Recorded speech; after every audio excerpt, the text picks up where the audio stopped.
Isa pa, sa nakikita ko, I'm very sorry, Secretary Frasco,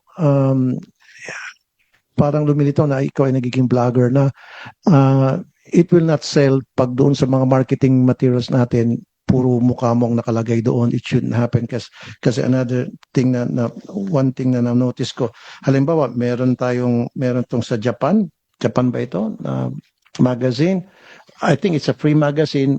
Pagkakataon na sana natin na para sumikat tayo sa Japan, yung tourism industry natin, sa halip, nakalagay dito, ikaw ng ikaw, and then yung mga groundbreaking, pinapakita natin sa halip na dapat ipapakita natin yung underground river, the 8 wonders of the world, yun, Tabon Cave, etc. Ang pinakita doon, kayo po, at saka yung mga groundbreaking ceremony, which will not sell. If we want to sell something, pakita po natin yung mga tanawin o yung mga reasons why tourists will visit the country. Kasama na po dyan yung mga lugar na pwede pupuntahan, food, wellness, di ba, adventure. Those are the things that people would like to see, the tourists. And pumunta po ako sa website natin, wala ako masyadong nakikita ng mga lugar na kaakit-akit na para mainganyo yung mga tourist na pumunta. Nakikita ko puro mga festivals. I don't know kung iba yung napupuntahan ko website.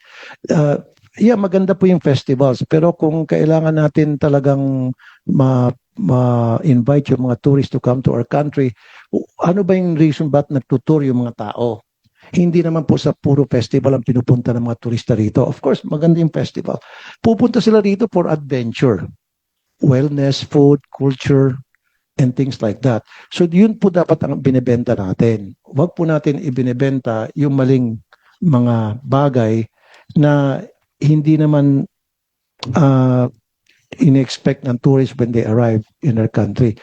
And lastly, dapat yung pagdating pa lamang sa airport, we have to identify who are the tourists, if possible, As far as promotions is concerned, and which is our chief mandate, I would like to put on the record a matter that has been already clarified by the Department of Tourism.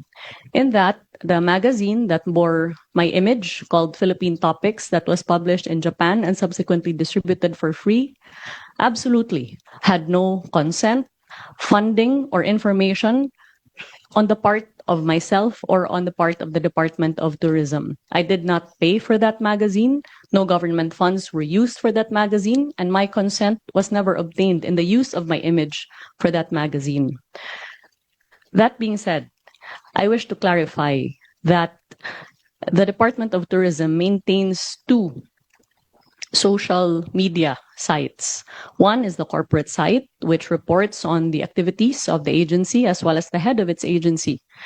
As far as the programs and projects of the Department of Tourism is concerned, and inevitably, as I have sought as best I can to be as present as possible in all the destinations in the country that have been visited by us in the past 3 years, perhaps that is the reason why my face prominently appears in the Department of Tourism's website, as that reports on our activities.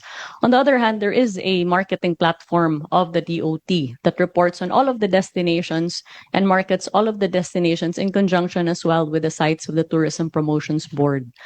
So we wish to assure this committee that the Department of Tourism has worked as hard as it could as far as promotions is concerned and has advocated as fiercely as possible as far as matters that can help or harm Philippine tourism but are simply not entirely within the mandate of the DOT. Thank you.